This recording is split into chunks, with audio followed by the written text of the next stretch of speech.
Lesson 4, A Plan for Us. As a former pastor, I remember the faces of the people visiting for the first time. They were always more attentive than other members. They were more hesitant to be demonstrative at first, but they looked hopeful in a cautious sort of way. This always made me optimistic that they would be a new addition to the fold. They would be the right mix of maturity and hopeful optimism we needed at this place. Most of the energy, especially in small churches, is about surviving, which means we always need new members. Eventually, the newness would wear off. The individual or family would gain the courage to speak to us honestly, and they would reveal their woundedness. Oddly enough, it was usually from another church or a family situation that did not go well. Sometimes the trauma happens internally as a teenager or young adult. As an adult, they would gain the courage to speak and ask questions, tough questions, that reveal their struggles and their hurts. This made us uncomfortable because we knew that they would not see a professional counselor or a therapist, so we did our best to try to help them. Because we were uncomfortable and we knew they were desperate, we did what religious people often do. We bypassed the significant issues with quick, religious sounding fixes that did not address the root problems. In our hearts, we knew we were not solving anything, but we hoped God would do something miraculous anyway, eventually. We told them we would pray for them, we cared about them, and we understood. But often we told them something a little too familiar, that God had a plan and a purpose for their lives. Jeremiah 29:11 was where God promised Israel broadly that he had plans for them while they were in captivity. According to the Bible, the Babylonians released them from their bondage. Still, the passage is not addressed to anyone else, even though the multitudes have used and abused it to imagine God having a specific plan and purpose for each of us. It gives us temporary comfort, but I now understand it to have some negative repercussions. If I told my children I have a plan for you, their first question would be, well, what is it? Therein lies the problem. As a pastor for 20 years, the most common issue is that the congregation is still searching for this elusive plan and purpose. They believe they have one because God gave it to them. So the speakers sojourn to conferences, read books, and listen intently every Sunday, hoping they will uncover the details of this plan and purpose that God has for them. Their lostness keeps them in perpetual shame and makes them vulnerable. Eventually, church members become swept up in the purpose and plan of the pastor and organization. Suddenly, they will come to understand that at least part of their purpose and plan should be the following: adopt a congruent belief system with the church, attend a good church, probably this one since God led you here, give some of your money to church, at least 10%, get involved and help us reach our plans and purposes because they are ordained by God. Do not cause trouble or ask too many questions, and help the organization flourish. Read your Bible, pray, and attend sanctioned activities. Those were the common things we told people. Even though we told people God had an individual purpose and plan for them, they were eventually swept up into the purpose and plans of the larger group. It even seems noble, and sometimes it might be. Don't we have the right and even the responsibility to find our own way? What if we pursued the plans and purposes that we know to be right for us? Because those questions cause us to fear, though, we often jump back on the organized religion train instead of pursuing what we thought was right for us. It was just more accessible and better funded. I do not believe God has an individual purpose and plan for each of us. Humans devised this idea to bring immediate comfort, even though it bypasses root issues. Exploring what we desire and what is most appropriate to pursue takes genuine reflection and deep inner work. It is worth it, and I have seen some fruits of that labor. Basic principles like love, compassion, and kindness are common and helpful to each of our plans, but I am coming to understand a deeper knowing inside of each of us that can determine the right path for each of us. We know the deep longings of our heart and what fulfills us deep within. We know the plans we have for ourselves, and they are specific, not general. I hope that you discover your plans and purposes for yourself. When we quit searching for the elusive God plan, we can find our real life's plan and purpose. Oddly enough, it is where Jesus said the kingdom of God is inside us. So, as we start our discussion on this topic, I'm just curious, why do you think the phrase God has a plan for you or for us brings us comfort, even if it's temporary? And also, like, why do we typically not ask more thought provoking questions around that phrase? Yeah, I think we find out pretty quickly that it makes people uncomfortable. This is a deep issue. It's troubling to me. I don't understand. This doesn't seem like it works together, and that doesn't make sense. And yet, start asking those kind of questions, and people get really, really uncomfortable. Mhm. Even just to say something slightly off topic in our doctrine discussions makes whoever's defending that plan very defensive. Mhm. They've got their whole life invested in that. That's Mhm. where the whole group is going. And if something rocks that boat a little bit, it's going to destroy their business, basically. Mhm. Um, we found out in the desert that we do better by asking more questions, Mhm. and becoming uncomfortable, and Mhm. having differences of opinions and talking about those than if we just toe the party line, Mhm. So, um, but that the whole um, being told emphatically that God has a purpose and plan for you keeps you kind of in a state of shame. Mm. I can't Mhm. figure it out. I don't know. Yeah. God's not speaking to me, and I Mhm. don't hear it, Mhm. and I don't know what I'm supposed to do. And Mhm. so we're all of our church members end up being like that, and so eventually it's just easier to kind of flow in to the Mhm. church's Mhm. business plan and focus and their plan, because certainly it must be ordained by Mhm. God, right? And the pastor who's ordained by God Mhm. must know what's best for Right. us. But it still doesn't solve that, you know, individual thing of who am I and what do I do, right? Mhm. And what is my purpose, I guess, Mm-hmm. and I think we also are looking for one concrete sort of answer, right? Mm-hmm. When we say, God has a plan, we think it's like one concrete thing. This is my thing. But really, like, our purpose and our plans change all the time. We're not stagnant people. We're very fluid, moving in and out of different stages of our life. So, yeah, I also think of that phrase as a huge conversation stopper.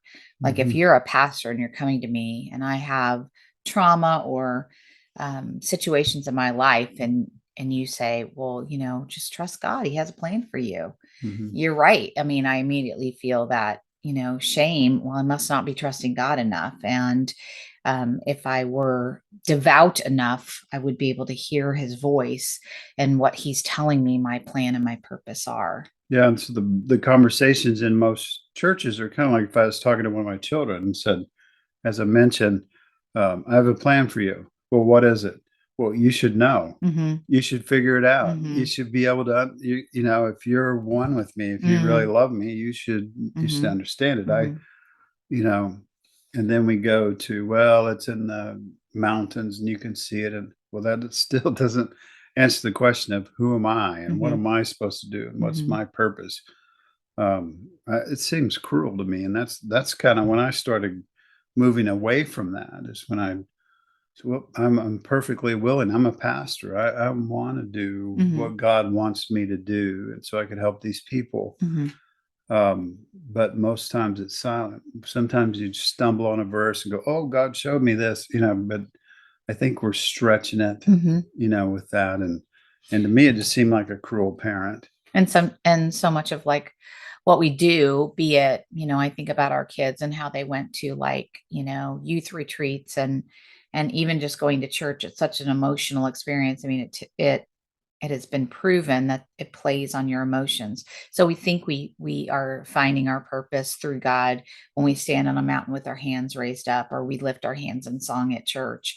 But truly what's happening is it's just an emotional, It's a regulation. it's a regulation thing. And churches know what they're doing when they do that. It's Right. not that they're truly trying to help you discover what God's purpose is for you. It's emotional regulation. Yeah. So many times it doesn't solve the root problem. It Mhm. just regulates our emotions, Mhm. which is good. That's a good thing, but Mhm. it's not the ultimate thing. It's very temporary, like you said. Yeah. Yeah. Carl and I were married when we were both 23. We were mere babies, but decided to start our own family when we were both 26. Once our family began to grow, my purpose and plan were what my children needed. At age 40, I returned to school and got my master's in elementary education. With a growing family, I took only online courses to obtain my degree. Carl was in ministry and had an outside second job. Our children were busy with school activities, and I was trying to substitute as often as possible to help make ends meet. So online courses made the most sense. I could work at my own pace and be at home to care for things there as needed.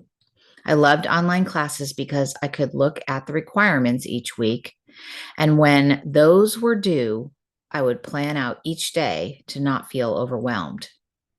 When I got my first teaching job, I realized how big of a planner I was. I wanted to prepare for each student and what I would teach them. I learned to develop my lesson plans. I would spend evenings planning, imagining, and practicing what my lessons would look like for the next day. Planning gave me a sense of security and trust that I could accomplish remarkable things. However, when we entered the ministry, trusting myself became minimized. The church and Carl led my purpose and plans. Some see this as good. I did not question it. It is just what you do when you are in it. However, it is so easy to lose yourself, which I eventually did. When I deconstructed, I could reclaim so many parts of myself. I realized that I could know what is best for the situations in my life.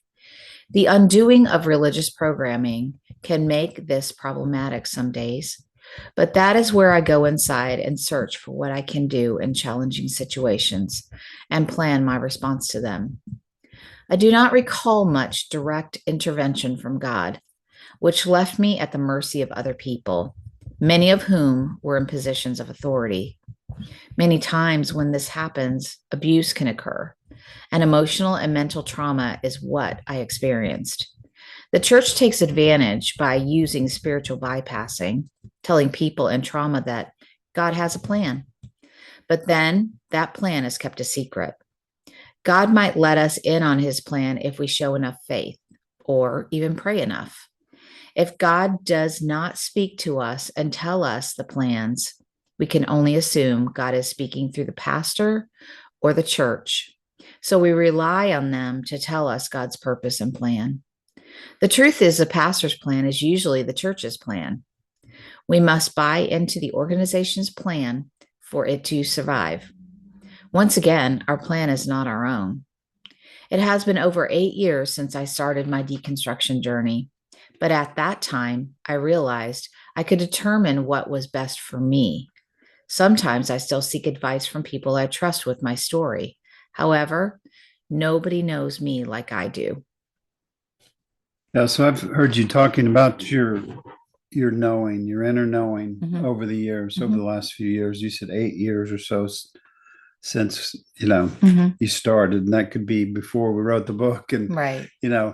but so it's been quite a while. So I've heard you talk about your knowing before.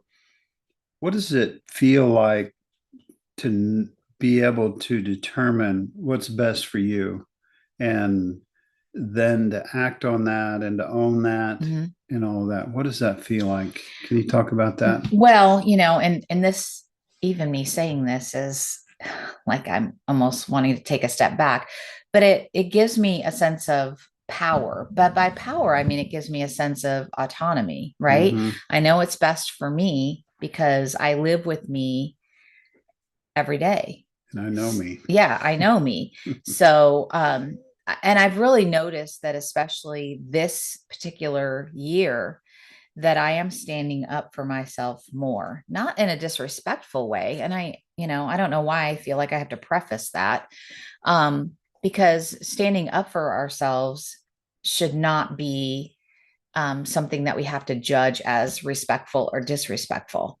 If we're standing up for what we need and what we want and what is best for us, then I don't think that's disrespectful. Now, Mm-hmm. someone like you, or if I'm talking to somebody, it may sound disrespectful, but what I'm ultimately doing is having respect for myself. Right. It's maybe that person wants to control you, Mm, maybe not, again, not in a mean way, but mhm, they just want everything to be under control and mhm. no problems or questions or things they can't answer. And so then we get back in the same old patterns. Yeah, and that lack of control over a situation or me inside of a situation may be uncomfortable, which we talked a little bit about Mm-hmm. when we talked about your portion of this lesson. Maybe I found it may be uncomfortable, but it's also where we learn. And it's also Mm-hmm. where we Mm-hmm. really get to know ourselves, is that we trust our intuition that we've been developing. Mm-hmm. We step out, oh, that maybe that wasn't quite right, Mm-hmm. but I learn, Mm-hmm. right? Mm-hmm. Then I learn what's right for me. Do you still need mentors, advisors, and so on, or is your own knowing enough?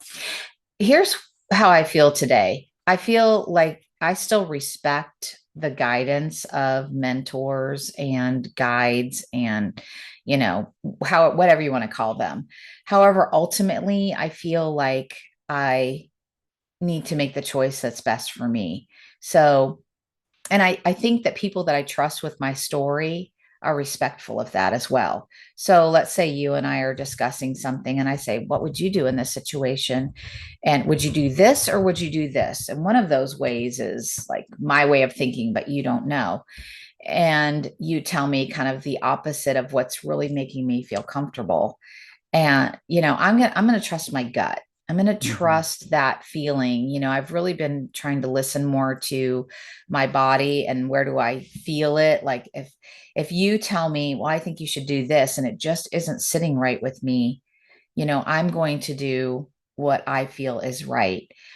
But I know that you're going to respect whatever choice that I make, Mm-hmm. because ultimately you care and love me and you want what I think is best for me. Yeah. And so those are the people. I will say I'm way more selective on who I share my story with, um, and who I trust as a guide or a mentor. So that's a good question, though. I still Yeah. think there is room for that. I don't think we are Sure. meant to go it alone Right. in this life. But I think that we have to be careful, because I think inside of religion, I so easily just gave that away, right? Mm-hmm. I gave that power away to people that didn't know me, didn't truly care about me, Mm-hmm. and so I'm kind of reclaiming some of that now. Yeah. And and there are some things you have to separate. Like, am I anxious because it's hard, Hmm. or am I anxious because it's just not me and it's Hmm. not right for me? Hmm.